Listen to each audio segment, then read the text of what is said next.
Oke. Mau mulai? Ya, mulai. Rekam. Mau mulai? Iya, bisa. Ya, no. No. Baiklah, Assalamualaikum warahmatullahi wabarakatuh. Waalaikumsalam warahmatullahi wabarakatuh. Maaf mengganggu waktunya teman-teman pada sore ini. Dan untuk mempersingkat waktu, saya akan mempresentasikan hasil PPT saya. Next.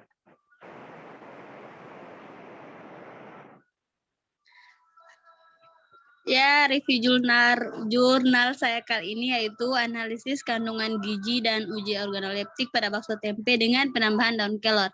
Tempe merupakan sumber protein potensial dari nilai gizi yang seimbang, protein hewani daging sapi dengan harga relatif murah, ketersediaan melimpah dan tekstur yang menyerupai daging. Daun kelor kandungan gizi dan kegunaannya. Daun kelor mengandung zat gizi yang tinggi yaitu beta karoten, vitamin C, protein, zat besi dan kalsium.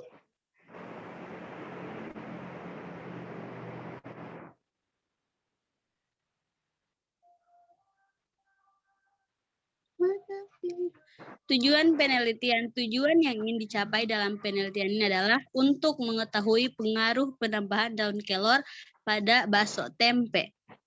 Next. Tahap persiapan. Tahap persiapan yang dilakukan meliputi persiapan seluruh alat dan bahan yang akan digunakan pada pembuatan bakso tempe dengan penambahan daun kelor.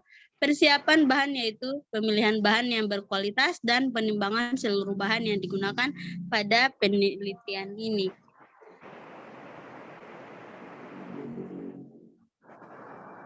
Tahapan pelaksanaan. Bakso tempe, yang kedua pembuatan bubur daun kelor, yang ketiga pencampuran adonan bakso kelor.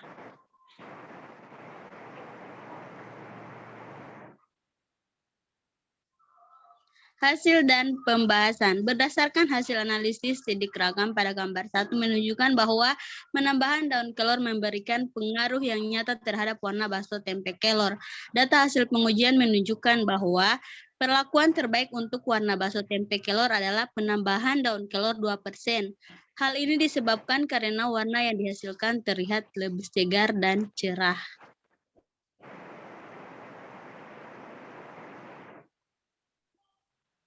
Next. Tekstur bakso tempe kelor dengan penambahan daun kelor yang memiliki nilai tertinggi diperoleh pada perlakuan penambahan daun kelor 2% dengan nilai rata-rata 6,85, sedangkan perlakuan 0% merupakan perlakuan yang memperoleh tekstur terendah dengan nilai rata-rata 4,08. Hasil analisis rasa terhadap bakso tempe kelor dengan penambahan daun kelor memiliki perbedaan yang sangat nyata.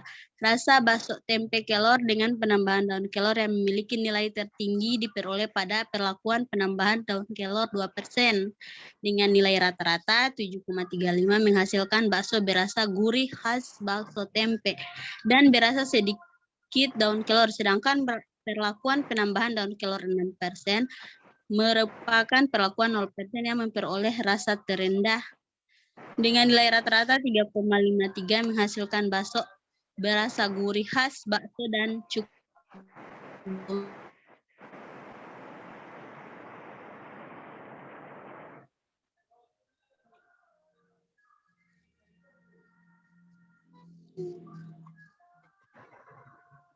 Hasil analisis aroma terhadap bakso tempe kelor dengan penambahan daun kelor menunjukkan bahwa setiap perlakuan memiliki perbedaan yang sangat nyata.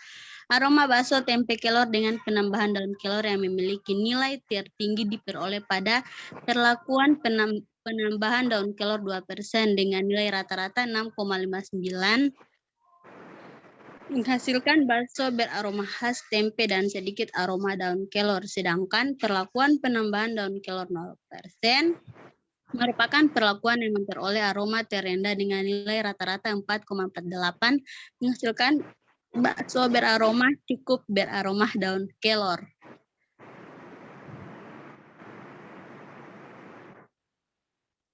Kesimpulan pada penelitian ini adalah perlakuan terbaik bakso tempe dengan penambahan daun kelor ditunjukkan pada perlakuan penambahan daun kelor 4% lebih disukai panelis di segi warna, tekstur, rasa, dan aroma.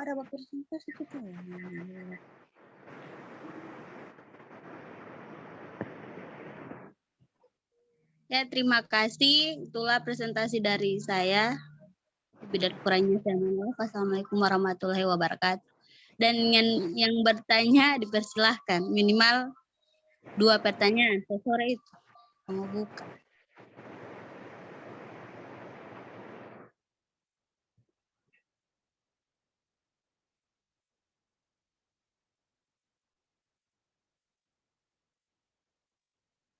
Halo, Halo. saya ingin bertanya Lisa. Ya, dipersilahkan. Saya ingin bertanya, rasa daun kelor itu sebenarnya diminati atau tidak? Soalnya kok waktu yang di 0 dia tidak suka, tapi giliran yang di 2 suka, giliran di konsentrasi berikutnya malah menurun. Itu sebenarnya kenapa bisa terjadi seperti itu? Kan biasanya kalau maksudnya apa ya? Dia tidak naik jarang naik turun dari kontrol itu kan. Kalau biasanya kalau kontrolnya gede, kalau mau turun di penambahan terjadi penurunan seperti itu. Apalagi di aroma. Di aroma kok masa aslinya suka apa tidak itu panelis terhadap aroma, soalnya panelis di kontrol dia tidak suka aromanya baksonya, sedangkan di 4 dia suka, giliran di berikutnya turun. Itu bagaimana? Kok bisa terjadi seperti itu, Lisa? Oke.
Cibulu ini. Baiklah, Kevin mau jawab pertanyaan? Tunggu. Ya, Lisa. Tunggu, sabar.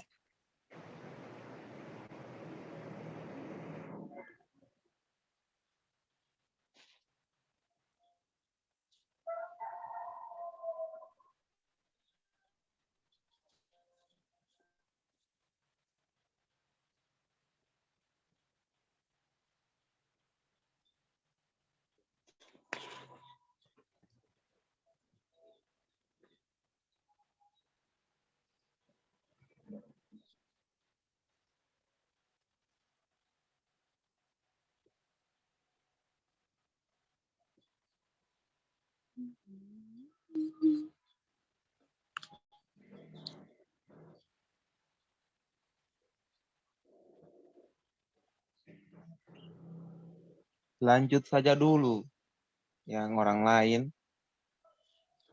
supaya waktu Siapa berjalan terus.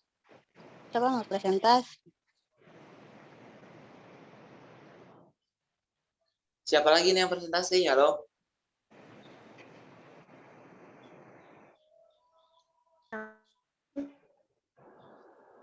Cinta.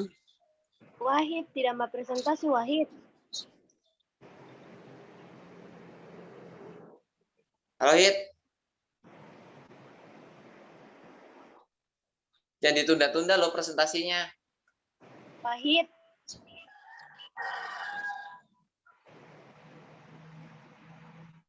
Halo? atau Uci, ti Uci.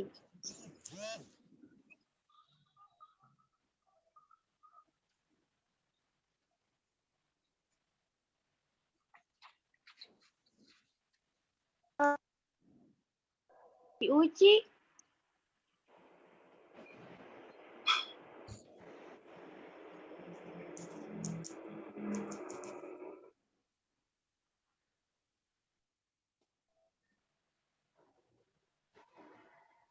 Yo, lagi bikin kue torak abah.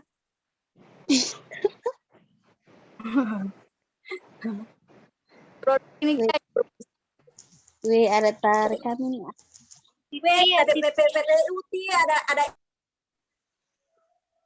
diuji PPPT ada hilang.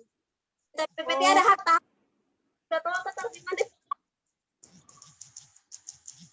Titia, Agustina Kohonia.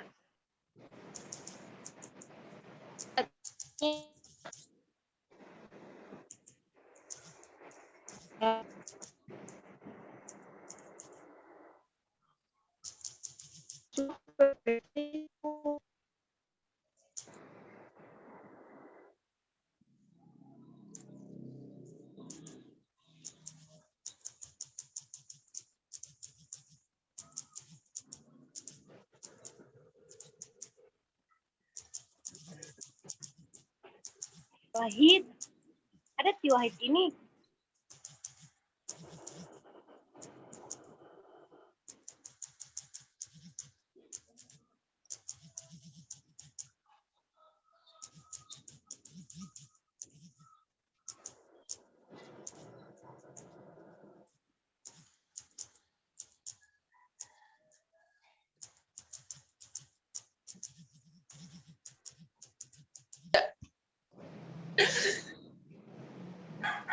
Berarti kamu di mana sih?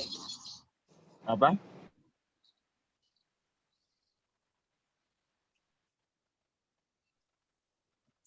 Kamu di mana sekarang? Di kontrakan. Nggak mau buka di masjid? Harjo? Mana kita pedagang itu?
Halo?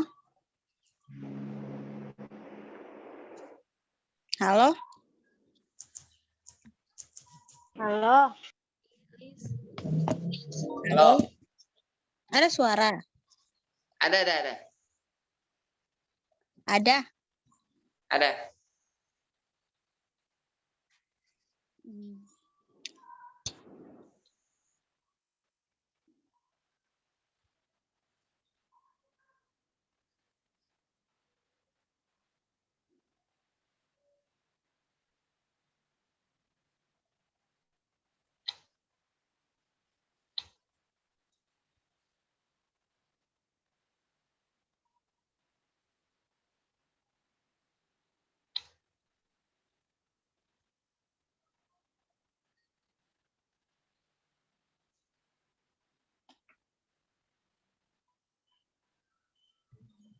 Ini ada dia.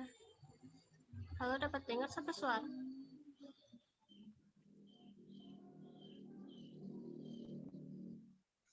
Dengar. Ada Detia yang mau bahas presentasi. Oh iya. Sebentar lagi nih 40 menit mau habis. Ayo, Sa. Tunggu. Udah cari DP jurnal. Tahu setor di mana? Mbak presentasi dulu, Tia.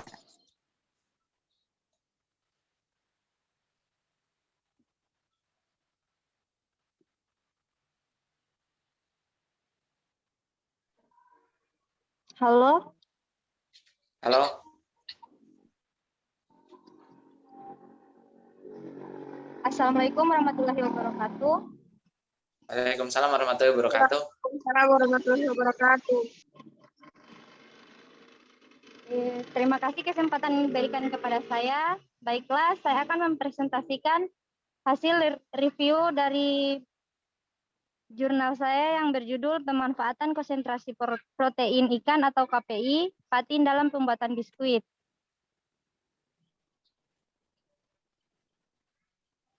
Ikan patin atau Pangasius merupakan salah satu komoditas perikanan air tawar di Indonesia. Ikan patin telah dibudidayakan dengan tingkat produktivitas yang cukup tinggi. Ketersediaan ikan patin di Indonesia seharusnya didukung oleh pemanfaatan atau proses pengolahannya. Salah satu pemanfaatan ikan patin adalah dengan mengelolanya menjadi konsentrat protein ikan. Konsentrat protein ikan merupakan produk ikan yang berasal dari ikan yang memiliki kandungan protein tinggi akibat penghilangan sebagian besar air dan lemak ikan. Yang kedua, pemanfaatan konsentrasi protein ikan atau KPI.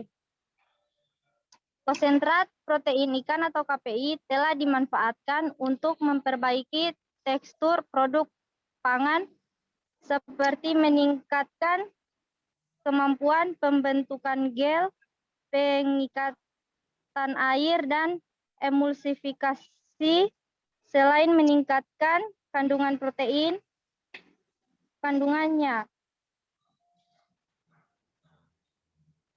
Pemanfaatan KPI patin didasari oleh fungsi protein dalam bahan pangan seperti kemampuan protein untuk larut dan mengikat air sehingga protein dapat berperan dalam pembuatan tekstur pangan.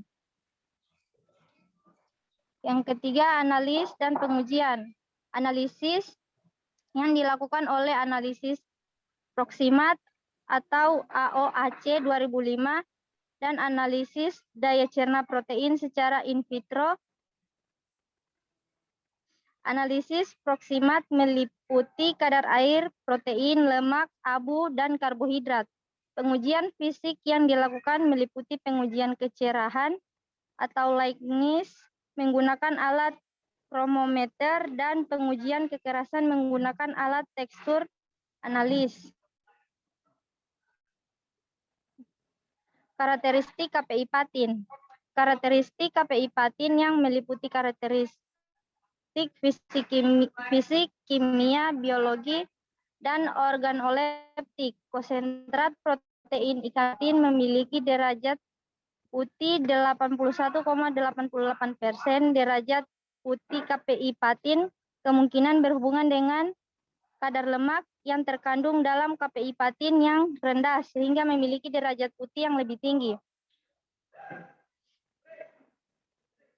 Uji organoleptik. Karakteristik organoleptik yang diuji hanya berasal dari parameter aroma.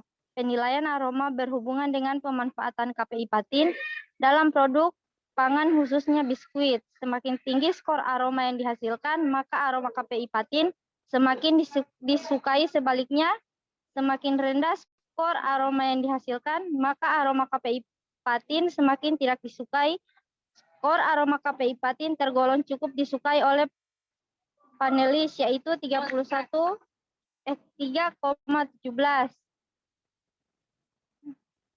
Hasil pengujian. Uji organoleptik menunjukkan bahwa biskuit dengan penambahan 25% KPI menghasilkan skor warna yang berbeda nyata dengan biskuit kontrol atau 0% KPI. Perubahan warna biskuit akibat penambahan KPI patin dapat disebabkan oleh reaksi antara protein yang terkandung dalam KPI patin dengan gula-gula pereduksi yang berasal dari gula dan susu. Reaksi antara gula produksi seperti glukosa dengan lisin menghasilkan warna coklat pada biskuit atau Picadhen 1982. Semakin tinggi skor warna biskuit, maka warna biskuit yang dihasilkan semakin coklat. Peningkatan warna kecoklatan biskuit tersebut tidak terjadi pada produk pangan berbasis serealia yang lain seperti cookies.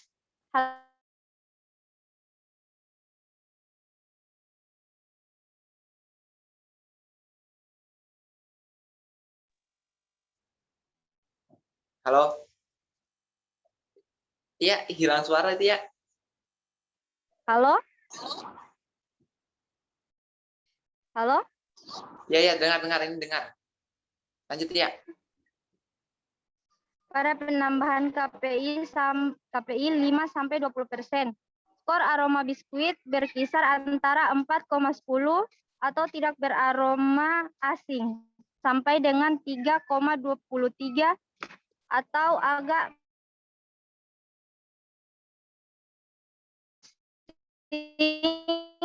menunjukkan bahwa semakin tinggi konsentrat penambahan KPI patin, maka aroma khas KPI patin semakin tercium. Penambahan KPI patin mengakibatkan penurunan skor aroma biskuit. Penurunan skor aroma biskuit diikuti dengan penurunan skor rasa biskuit. Semakin tinggi konsentrasi KPI patin yang ditambahkan dalam formulasi biskuit menyebabkan biskuit yang dihasilkan memiliki rasa yang khas. Baiklah, itulah dari saya. Jika ada teman-teman yang ingin bertanya, silakan.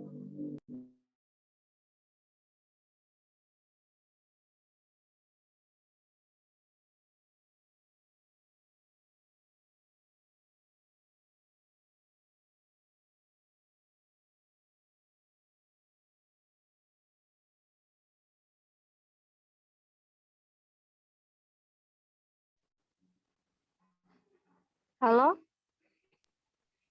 Halo, Tia mau bertanya. Oh, silakan Mila. Kenapa di hasil pengujian itu tidak ada pengujian rasa? Maksudnya DP rasa itu kenapa tidak tersendiri? Kenapa harus dibarengi dengan aroma? Terima kasih. Oh iya. Mas.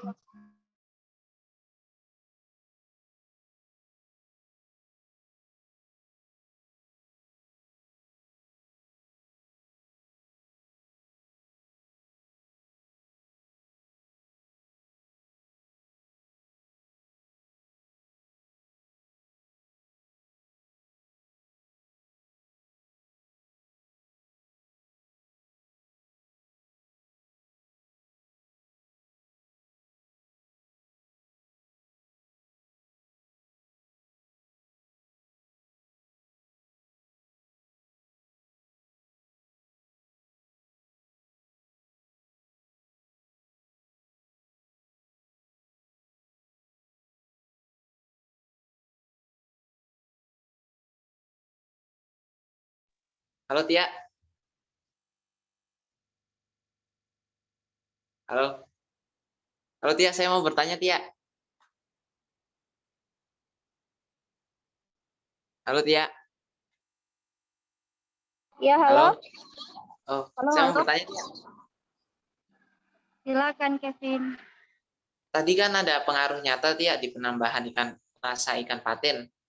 Di uji rasa ikan patin.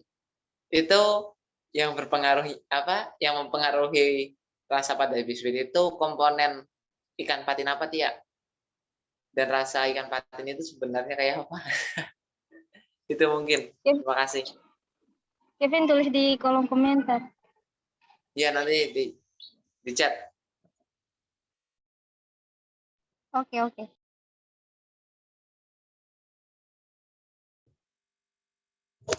Kalau masih ada lagi yang bertanya? Halo? Halo Tia? Sama Lisa, nanti lanjut besok ya. Ini sudah kelarin saja dulu. Di bulan puasa tidak boleh membuat marah orang. Sorry ya. Salah. Oke. Oke, makasih. Waalaikumsalam. Oke. Warahmatullahi wabarakatuh. Ingat-ingat pertanyaan sama jawabannya Lisa. Iya. Yuk. Yang lainnya juga siap presentasi ya. Pokoknya aku targetin 4 kali ketemu udah kelar semua ya. Oke. Presentasi doang kan? Soalnya kasihan nanti si Lala ngeditnya mepet. Oke, lanjut. Silakan bubar. Pertemuan saya tutup. Assalamualaikum warahmatullahi wabarakatuh. Waalaikumsalam Waalaikumsalam warahmatullahi wabarakatuh.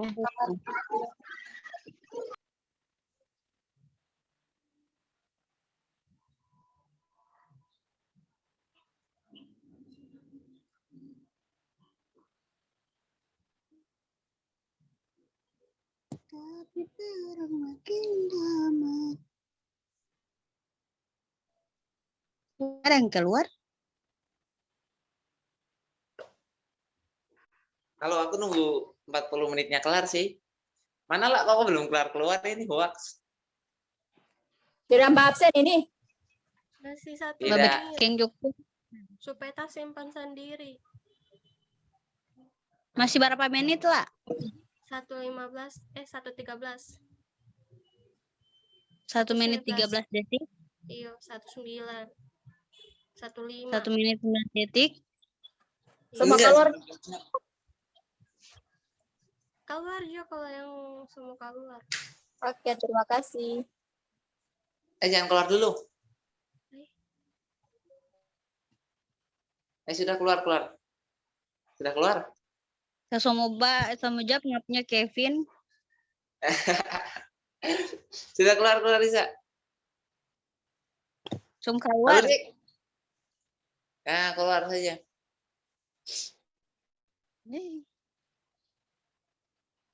Jangan keluar agama tapi. Deh kita tak usah keluar Jo. Sudah keluar. Datang di rumah babuk ber.